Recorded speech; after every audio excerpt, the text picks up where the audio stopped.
was behind on points, where he got put down, hurt, and came back. That's the question.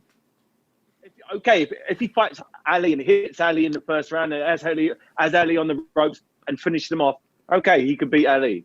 But if Ali boxes his head off and gets him tired, ties him up, taunts him, gets him missing, makes him pay, does Tyson have the mental capacity and the mental fortitude to get through that problem? I haven't seen him get through many problems, ever. It was either Mike Tyson's knocking you out, one of the two. It was never a fight that I can remember where it was Tyson, Tyson's having a trouble, he's having a problem, and he brings it back round. At the moment he started to lose, or it started to get tough, it seemed to go the other way.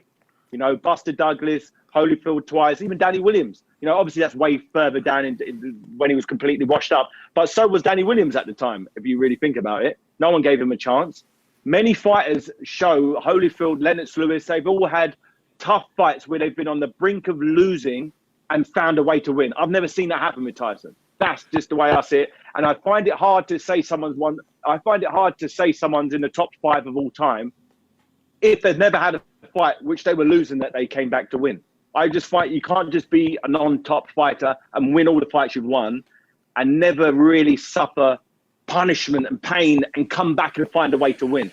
That's the way I see it. You get where I'm coming from, Steve? Yeah, absolutely. I take that on board. But I'm going to throw something else out there that I've never read and I've never heard discussed. How about this, Mike and Dave? How about this? How about if he'd have stayed being that Mike Tyson, if he'd have stayed with Rooney? Because we all know, as great as what Buster Douglas did, Dave, in the ring in Tokyo that night, we knew the man in the opposite corner, even though, you know, he dropped Douglas legitimately for over 10 seconds and was still dangerous, we knew he wasn't there. His head wasn't right. He was all over the place. He hadn't trained. He hadn't sparred. So what if we still had a brilliant Tyson with Kevin Rooney controlled? What if we had him? Because he was meant to fight Holyfield the following October or November '89. Right. What if they'd have met then? What if we'd have had a different Tyson? Because that's what I think we also need to discuss here, is that it's not the same Tyson going forward. So would he have panicked like he did against Douglas? Would he have fallen apart like he did against Holyfield, like he did against Lewis and even Danny Williams? Had he still been that Mike Tyson with Rooney? You know what? We haven't got enough time to discuss it. Yeah. We'd be here all night, all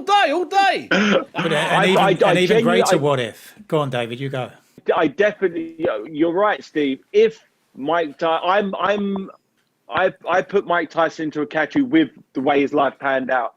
But if he would have had the same team around him, which got him into that shape and would have continued to have the fights that he had, he would have grown. He would have become a better version of that. If he's 21 there, he's a baby in boxing terms. He was only going to get better, and better. But what happened was he peaked at 21 and didn't get any better than that. He got worse. Every fight, he got worse and worse. He did less training, less sparring, had less discipline, had more money, different women, this and this, and he just got worse and worse and worse until he lost. So the version of Tyson that lost to Buster Douglas was a significantly worse fighter than the fighter we just witnessed there with Spinks. But if you're right, Steve, if he wouldn't have fell off, if he would have had Rooney in his corner, the same team, he had people looking after him, investing his money correctly, looking out for him, he could have been number one without a doubt. Without a doubt, I think he could have been number one. That's the honest truth.